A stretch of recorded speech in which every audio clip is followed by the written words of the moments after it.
Hello guys, so welcome to Beautifully Chaotic. My name is Rachel. My name is Devon. And we are just coming to you guys, and we know it's a little bit after the new year, to just share some of our goals, our personal goals and our family goals. And it not only puts it out there and causes us to be accountable to what we are deciding for our lives for 2023, but it also may, give you some inspiration or some different ideas for things that you want to tackle in your life, because January, a few days into January is not too late to start things you're going to want to change. So I'm going to start with my personal goals. And so one of my first ones is running every day. Now I did this in 2020. I was successful. Where I wasn't successful in 2020 is hitting the amount of time, or not amount of time, the distance each time. Sometimes I would get to like 1 mile and be like, I'm over this, I'm not doing it anymore. And basically where I started a quarter of a mile, and I increased each month a quarter until I get to the end of the year, which is 3 miles and some change, I think. So for example, January, every day in January, I'm running a quarter of a mile a day. Every day in February, I'm running a half a mile every day. And then so in March, 3/4 of a mile. So it just goes on like that throughout the year. And so I started today, and day 1 is done. So that's good. Another personal goal I have is I have a lot of goals around my cell phone. I feel like I'm using my phone too much. It's causing me to be distracted from family time for my kids, like missing moments, paying attention to them and things like that.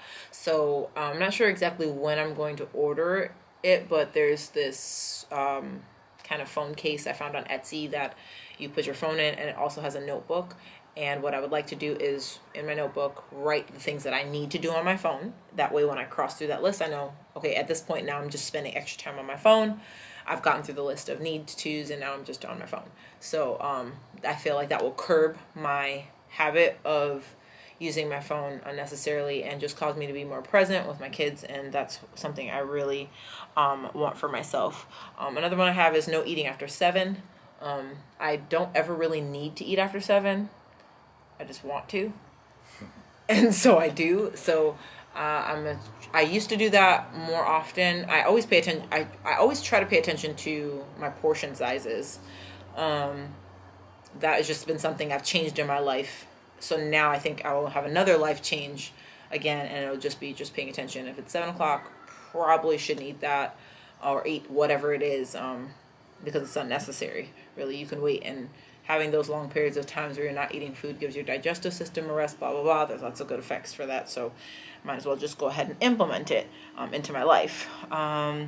Another one is read more books. This also goes with my cell phone. If I'm not spending extra time on my cell phone, I'm also paying attention to the kids. I'm also reading more books. So reading more books for me is life-giving, fiction, nonfiction, both things. I need them in my life. So I'm excited to move forward with that in 2023. And not using my phone in my bed, which is not something I do already. It's already something that I've curbed really well. There are occasions where I do have my phone in my bed, but it's still something that I want to sharpen. And I also don't want to charge my phone in the same room that I'm sleeping in. So I've started charging my phone on the bathroom counter. So I like that a lot. It keeps me from getting up. And picking up my phone, because I would do that sometimes when it was in the room where my bed is. So I'm liking the effects of that already. I only have been doing that for like 3 or 4 days, charging my phone in the bathroom. So that's good. And then also no phone on the couch. I feel like the couch is a place that I should be being with my family. Phone in my bed, phone on the couch to me is the same thing. And trying to say, okay, if I need to use my phone, I need to get it from this family area, the couch, and go somewhere else that shows that I'm separated from the family. It causes some friction, whereas like the kids know that I don't want to sit with them at this time because I'm doing this thing on the phone. But if I'm over in the kitchen for hours and hours and hours, it's very eminent, or it's very clear that I'm just spending time away from them on purpose. So I want to be conscious of that. So I think that is the last personal goal that I have. What about you and your personal goals? Well, some of the personal goals I have are almost similar to yours. I actually want to read some more books, because I don't read enough at all, really. But I want to better myself, not just as a husband, but also as a parent, and just try to get more knowledge and tools underneath my belt to help me better myself as an individual.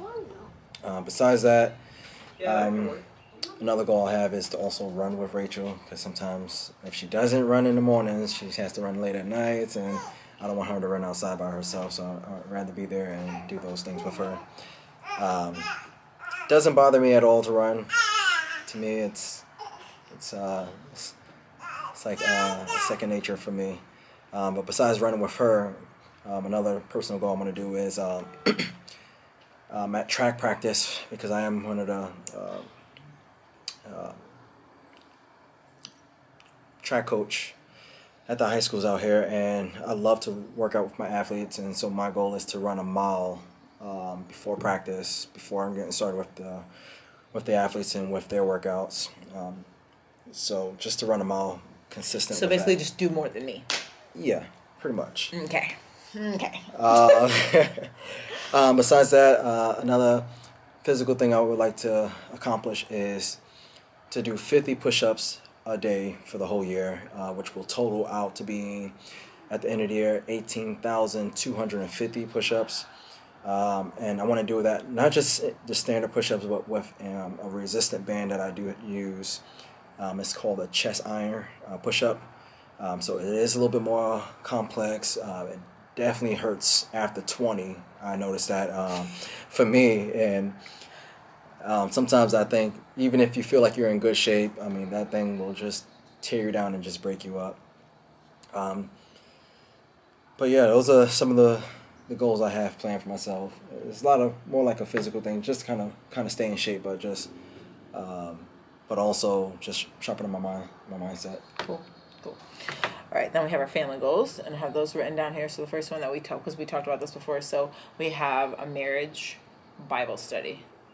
I haven't found the book yet. It's already January 1st, but I still think we need to be on the lookout for something to do. I need it to be book related. I need it to be not in my app.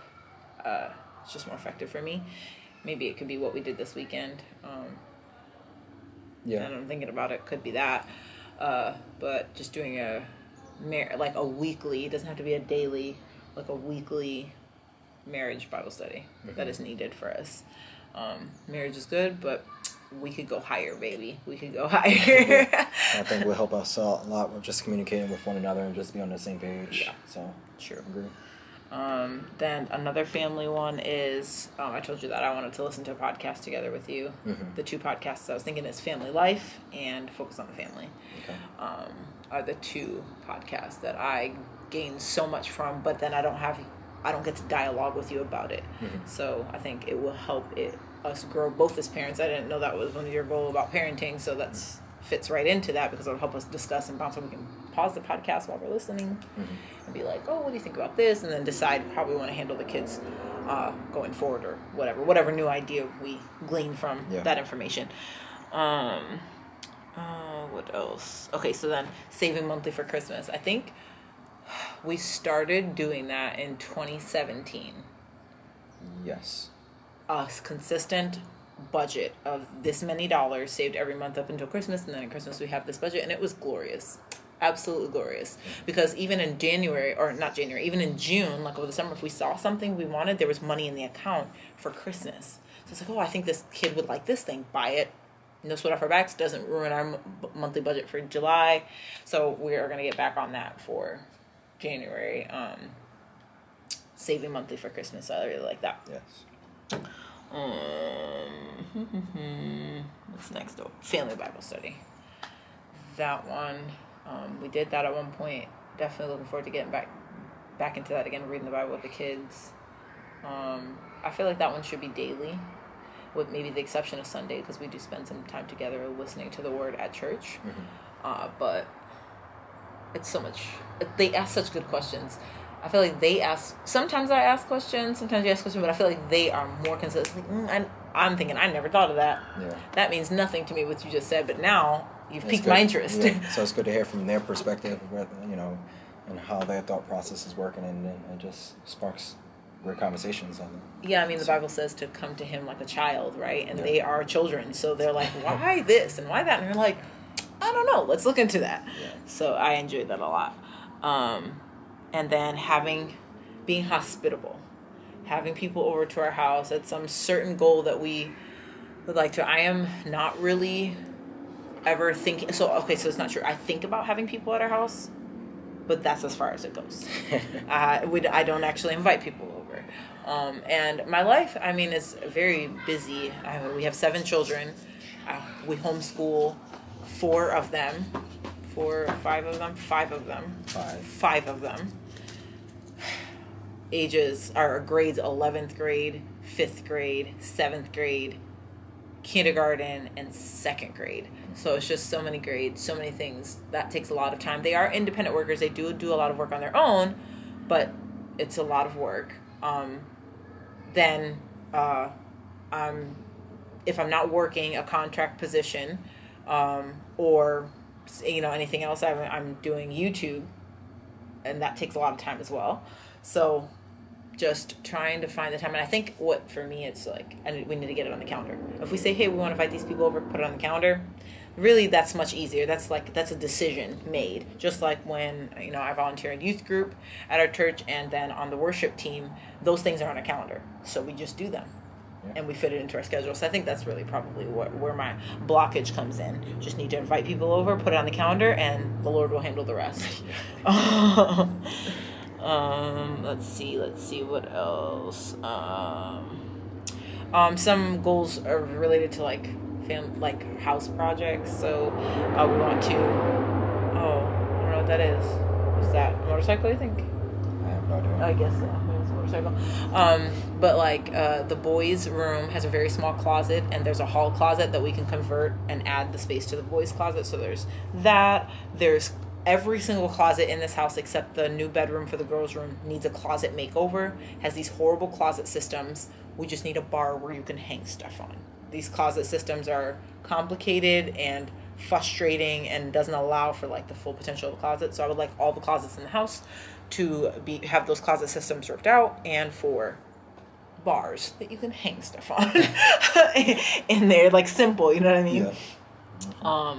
So there's that. I would like to get a renovation quote for our kitchen. That would be just a glorious, wonderful thing to do.